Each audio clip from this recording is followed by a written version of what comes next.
नमस्कार, भव्य भारत न्यूज में आप सभी दर्शकों का स्वागत है। दिवाली का वक्त है और बट नेचुरल है कि आप लोग खाएंगे पिएंगे और चूंकि स्वाद उसमें अच्छा होगा तो इसलिए आप उसका अधिक सेवन भी करेंगे और जब सेवन करेंगे तो रोगों को आमंत्रित भी आप करेंगे, जिसको ठीक होने में कई दिन से लेकर महीने भी लग सकते हैं। पॉल्यूशन का भी समय है। इन सब सारी चीज़ों के बीच आज हम जानकारी लेंगे जो हमारे साथ मौजूद हैं पंडित लक्ष्मण दास रतन भारद्वाज जी महाराज, जो एक नाड़ी विशेषज्ञ हैं और आयुर्वेद के कई जड़ी बूटियों पर, हजारों जड़ी बूटियों पर आपका अध्ययन है। तो आज हम जानेंगे कि लहसुन का हमारे शरीर पर क्या प्रभाव पड़ता है और किन बीमारियों से ये हमें दूर रखता है। आपका बहुत बहुत स्वागत है स्टूडियो में। आप लहसुन के बारे में जरा बताएं कि लहसुन किस तरह से हमें सुरक्षित रखता है। लहसुन संसार की वो वस्तु है जो पैर के तलुए से सिर के बाल तक के पूरे शरीर को निरोग करती है। उदाहरण के तौर पे आपका खून गाढ़ा हो गया और डॉक्टरी दवाई आप खाना नहीं चाहते, तो जब आप खाना खाते हैं लहसुन छील करके एक ग्राही खाना तो ऐसे खा लें, दूसरी ग्राही में आप लहसुन की एक तुल्ली डाल के उसको चबा के खाएं और ऊपर से 2-3 घुट 15 से 18 डिग्री पानी गर्म हो वो पी लें। फिर उसके बाद 1-2 ग्राही खा के फिर एक तुल्ली ऐसे खा लें। 3 तुल्लियाँ सुबह 3 तुल्लियाँ शाम को खाने के साथ खाते हैं तो ज़िंदगी में आपको ना बीपी होगा, ना शुगर होगी, ना खाज खुजली होगी, ना खून में इन्फेक्शन होगा। जी। हमारा शरीर में 25% खून है, 75% पानी है। पानी की कमी, लीवर की सूजन, लीवर पे चिकनाहट जमना ये शुरू हो जाए तो खाना पचता नहीं है, पैंक्री इंसुलिन नहीं बनाती, रोगों की भरमार लगती है। जब आप खाने के साथ लहसुन की 2 या 3 तुल्ली सुबह शाम दोनों टाइम खा रहे हैं तो आपका खाना ऐसे पचेगा जैसे रेते में पानी डाल के रेता पानी चूस लेता है, ऐसे खाना पचता है। जब खाना आपका अच्छा पचना शुरू हो गया तो पैंक्री को तो मजबूरी से इंसुलिन बनानी पड़ेगी, पित्ते में तेजाब नहीं पड़ेगा, आपका पेट साफ होगा, रोग कहाँ से आएगा। अब मुझे इस बात का दुख है, जिन बच्चों को खांसी की दवाई देके बच्चों की मृत्यु हुई, ये बहुत बड़ा भयंकर रोग है। जब छोटा बच्चा होता है, 5 साल के बच्चे तक के कार्य कर सकते हैं हम, कभी भी नज़ला, जुखाम, खांसी कोई भी चीज़ हो जाए, लहसुन की एक तुल्ली छील करके तवे के ऊपर उसको जला दे, राख बना दे उसकी। जी। उस राख को शहद में मिला करके एक उंगली यानी थोड़ी थोड़ी उसको 2-2 घंटे बाद चुटाते रहें। एक तुल्ली चुटाने में आपको कम से कम 2.5-3 घंटे लगेंगे। अब बच्चों को ना नज़ला, ना जुखाम, ना खांसी, कुछ नहीं रहेगा। और ऐसे भी जब बच्चे को नहलाते हैं, नहलाने के बाद लहसुन का थोड़ा सा रस निकाल के उसके उंगलियों के नाखूनों पे और पाँव के नाखून पे लगा देते हैं, तो एक तो नहाने के बाद जो बच्चे को ठंड लगती है वो ठंड नहीं लगेगी सिर्फ नाखून में लगाने से। अरे वाह। और दूसरा सबसे बड़ा फ़ायदा होगा कि यदि आपके वहाँ वायुमंडल में प्रदूषण है तो उसका असर बच्चे पे नहीं पड़ेगा, क्योंकि नाखून के ऊपर जो लहसुन का रस आपने पाँव में और हाथ में लगा रखा है तो उसकी महक बच्चे के नाक में जा रही, जो उसको ऑक्सीजन जा रही है, उसमें जो भी वायुमंडल में कीटाणु थे उस महक से कीटाणु नष्ट हो गए, उसको प्योर ऑक्सीजन गई, रोग कहाँ से आएगा। ये इसके पीछे तर्क है। तर्क है। बहुत अच्छा जी। अच्छा, अब एक इसका और है कि जैसे ही आपने खाना खाया, खाने के साथ आपका पानी शुद्ध नहीं था, उसमें भी रोग के कण थे, परंतु लहसुन के साथ जाके वो पानी के जो भी कण गए हैं किसी भी किस्म के, उसने नष्ट कर दिए। वो आपका पानी अंदर जाके, जैसे आप फिल्टर से साफ करते, ऐसे लहसुन ने अंदर जाके खून में साफ कर दिया। अब कहाँ से रोग आएगा? प्रैक्टिकल आपने कभी देखना है तो आप लहसुन का रस निकाल करके और उसको किसी भी तेल में मिला करके और अपने शरीर में उसकी मालिश करके आप वहाँ बैठिए जहाँ पे भयंकर मच्छर है और प्रदूषण बेथा है। तो जहाँ तक वो लहसुन की महक जा रही, ना तो वहाँ का कोई मच्छर आएगा न कीटाणु आएगा, और जो ऑक्सीजन आपके पास आ रही हो बिल्कुल ऐसे फिल्टर होगी जैसे फिल्टर से पानी को साफ कर दिया। बाबा जी, अभी आपने बताया लहसुन के गुण कि कितने उपयोगी हैं, और आपने बताया था कि 5 साल के बच्चे को, तो आजकल जो बच्चे पैदा होंगे अक्टूबर, नवंबर, दिसंबर में, कोई 1 महीने का होगा, कोई 10 दिन का होगा, कोई 15 दिन का होगा, और मौसम जिस तरह से ख़राब है, ये बट नेचुरल है कि उनको नज़ला जुकाम सर्दी होना ही होना है। तो क्या हम 10-15 दिन के बच्चे से भी शुरू कर सकते हैं क्या, जो आपने बताया है? आप पैदा होते बच्चे से भी इसको दे सकते हैं। अच्छा, आप इसमें जैसे कोई वो नहीं है, मतलब एक बट्टी का मतलब एक जो, तुल्ली छील करके हाँ, एक जो तवे पे लहसुन जला है, के एक जो राख लहसुन बना का, दी, राख बना दी उसकी, उसको तवे पर वो करके फिर राख बना दी, राख बना दी। उस राख को शहद में मिला दो और पूरा चटाना है उसको धीरे धीरे करके। अभी आपने थोड़ी सी चटा दी उसको, या माँ ने दूध पिलाना अपने निप्पल पे लगा ली, अच्छा, वो चूस रहा है, उसके अंदर चली गई। अब उसको नज़ला जुकाम नहीं होना, उसको ठंड का प्रभाव नहीं लगा। फेफड़ों को जितनी ऑक्सीजन चाहिए, जो उसकी महक अंदर गई है, वो महक समाप्त कर देती है उन कीटाणुओं को। नज़ला जुकाम तभी होगा जब आपको थोड़ी सी ठंड लगेगी, बिल्कुल बिल्कुल सही बात है। नहीं तो नज़ला जुकाम नहीं होगा। अच्छा, एक जो सबसे महत्वपूर्ण बात है वहाँ पे, एक हम जानना चाहेंगे, हमारे दर्शक भी जानना चाहेंगे कि आयुर्वेद में तो ये रामबाण की तरह काम करता है, हाँ, लेकिन शास्त्रों में ये वर्जित है। इसका मामूली सा उदाहरण है कि लहसुन प्याज खा के आप जाते, आपके मुंह से स्मेल आती है, वो दूसरे आदमी को अच्छे नहीं लगती। जी, उस नफरत करते हुए इन्होंने कह दिया लहसुन प्याज अदरक नहीं खाओ, आप धार्मिक आई हो। और जो आप एलोपैथिक दवाइयाँ खा रहे हो उसमें क्या है? बिच्छू का जहर, कोबरे सांप का जहर, केमिकल और मरे हुए जानवरों का ढेर चूरा, उसी से दवाइयाँ बनाई गई हैं। तो उससे आपका धर्म भ्रष्ट नहीं हुआ। इस महक को दबाने के लिए हमारे पास यदि थोड़ा सा गुड़ बिना मसाले का मुंह में रख के चूस ले, महक नहीं आएगी। दूसरा कह नहीं सकते कि आपने लहसुन प्याज अदरक खाया है, ये नहीं कर सकते। जीरे को भून करके 5-4 दाने मुंह में डालो, चूसो, वो जीरे की महक भी इसको दबा देती है। लहसुन और प्याज को अमृतज भी कहा गया है, अमृतज, हाँ। यानी कि अमृत से उत्पन्न हुई चीज़ों को अमृतज कहा गया है। हाँ।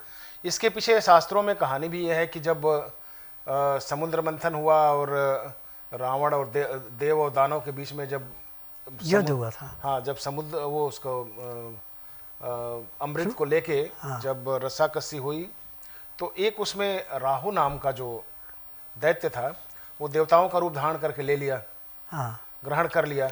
लेकिन तब तक मोहिनी रूप धारण करके विष्णु भगवान आ गए और उनको पता चल गया, तो उन्होंने उसका सर काट दिया अपने, राहु बन गया, दूसरा केतु बन गया, केतु बन गया उसमें भी, हाँ, अपने सुदर्शन चक्र से काट दिया उसका भी। हाँ, उसके जो लहसुन, जो अमृत जो था उसके मुंह में ही रह गया था, हाँ, और जैसे उसका सर कटा वो नीचे गिरा और उसी से प्याज और लहसुन की उत्पत्ति हुई, ऐसा माना जाता है।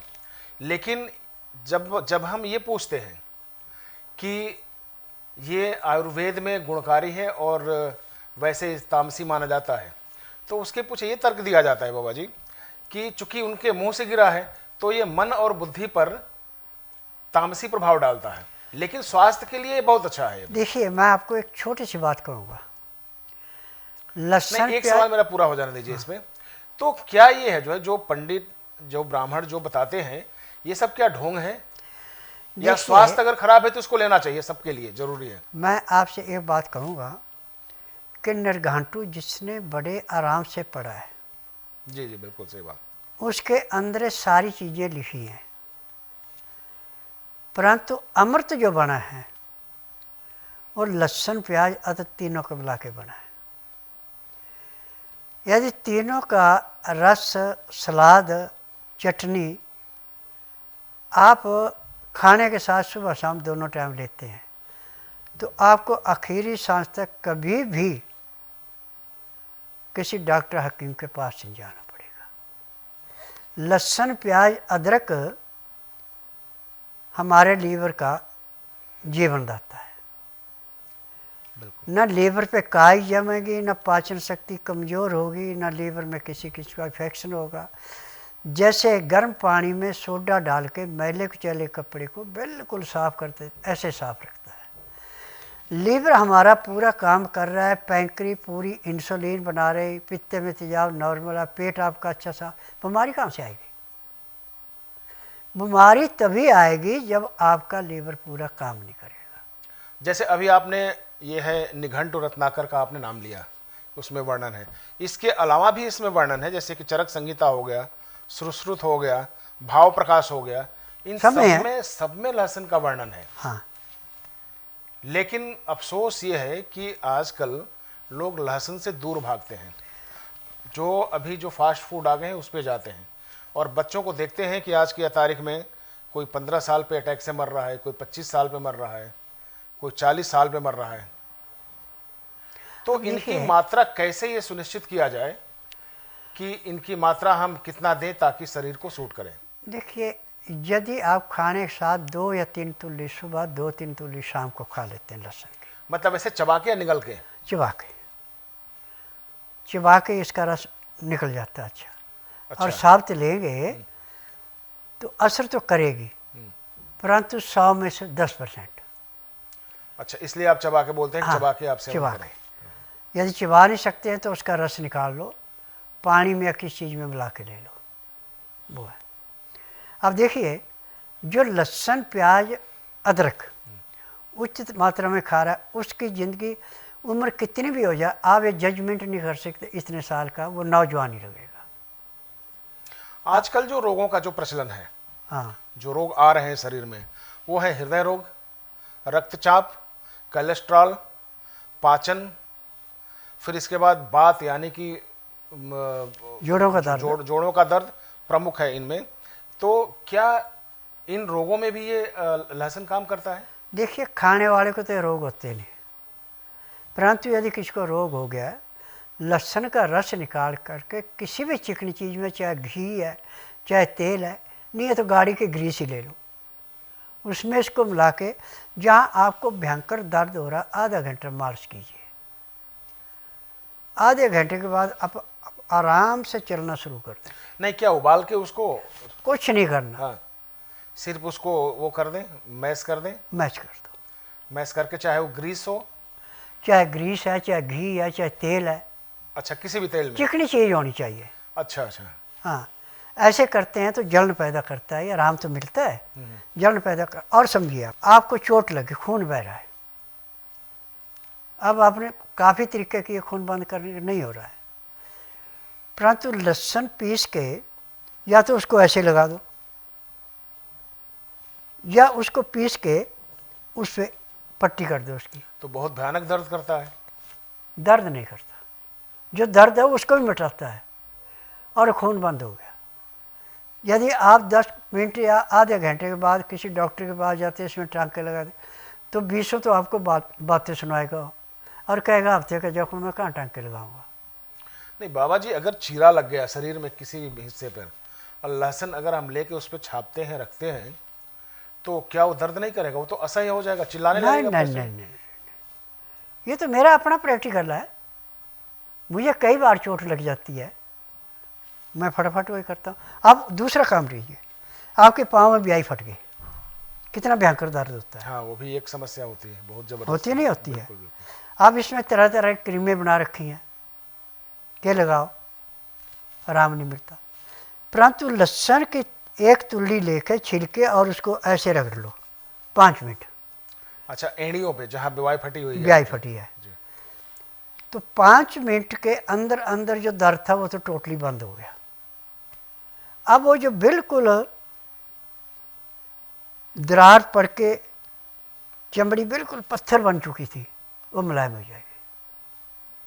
और ये करेंगे तो 15-20 दिन में ब्याई जो फटती थी आपको हमेशा के लिए बंद हो गई। ये भी लहसुन के अंदर का गुण है। लहसुन के बारे में भी कहा गया बाबा जी कि लहसुनम सर्वरोगाणाम निवारणम औषधम, यानी कि लहसुन अनेक रोगों का निवारण करता है। हाँ, लेकिन अब हम आपसे ये जानना चाहेंगे कि लहसुन जो आप कर रहे हैं, आप जो ट्रीटमेंट करते हैं, आपकी जो वैद्यकी है, आपने कोई शास्त्र नहीं पढ़ा है, शास्त्र अध्ययन किया है, लेकिन जो आयुर्वेद जिस पद्धति से आती है वो आपने नहीं किया है, सिर्फ अनुभव है आपके पास। हाँ। और अनुभव वैद्य यही माना जाता है कि जो खुद प्रैक्टिस करके जो निकला हुआ है। हाँ। आपके पास ऐसे कितने लोग आते हैं और किन किन रोगों से ग्रसित होकर आते हैं जिनको कि आप लहसुन का तरीका या लहसुन से युक्त दवाइयों का तरीका बताते हैं? देखिए, 1980 में मैं दिल्ली में आया था। इससे पहले मैं नौकरी करता था जी। नौकरी के दौरान भी जो मरीज़ मेरे को मिलता था, जब अपन मैं दवाई देता था उसको, तो जो हॉस्पिटल जा रहा वो वहीं से वापस हो जाता था। और दूसरे दिन जब वो मिलता था वो कहता जी मुझे आराम मिल गया, मुझे तकलीफ नहीं। नौकरी के टाइम भी मैं दवाइयाँ करता रहता था। और आज मुझे जो 10,000 जड़ी बूटियों की पहचान है, इनका ऐसा है कि जैसे बाढ़ आ रही है कहीं, जी जी, और चीज़ें बहती जा रही हैं, तो आपने दोनों तरफ पे रस्सा बांध दिया जहाँ तक आपकी पहुँच थी, और उस रस्से को इतना पानी के अंदर ढीला छोड़ा कि जो पानी के साथ लगे, जो ऊपर से चीज़ तैरती जा रही है वो उस रस्सी में फंस जाएगी, वो वहीं रुक जाएगी। और वो रस्सियाँ ऐसी पक्की मजबूत बांध रखी हैं आपने कि वो पानी के प्रेशर से भी टूटेंगी नहीं, लकड़ी के वजन से भी टूटेंगी नहीं। और जैसे जैसे पानी नीचे जाता है वो उसमें रुक के आती हैं तो आपके काम में आ जाती हैं। वही काम यहाँ पे होता है कि लहसुन हर रोग को ऐसे पकड़ता है जैसे चुंबक लोहे को पकड़ता है, और जड़ से ख़त्म करता है।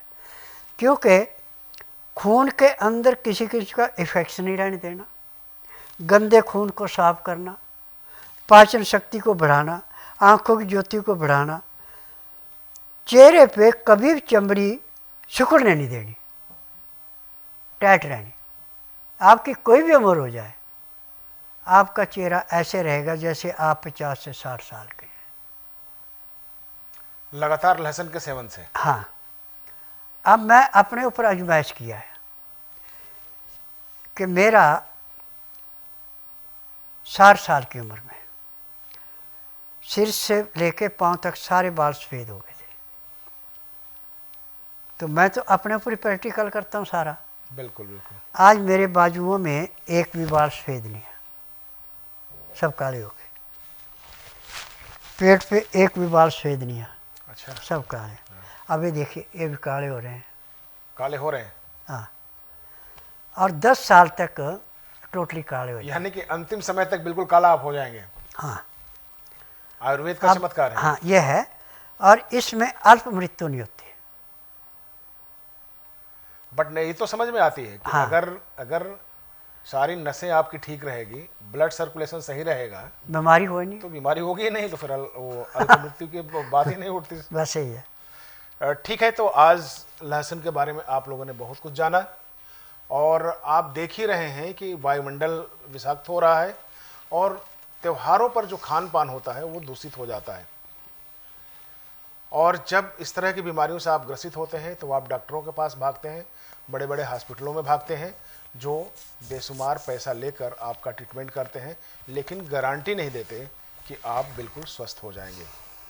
लेकिन वैद्य जी हैं, जो नाड़ी वैद्य जिन्हें हम कहते हैं, आज आपके समक्ष हैं, और आपका दावा है कि दुनिया का चाहे कोई भी रोग हो, हम उसे ठीक करके ही रहेंगे। तो आज के एपिसोड में इतना ही, अगले एपिसोड में फिर मिलेंगे, तब तक के लिए नमस्कार। आपका भी बहुत बहुत धन्यवाद। नमस्कार।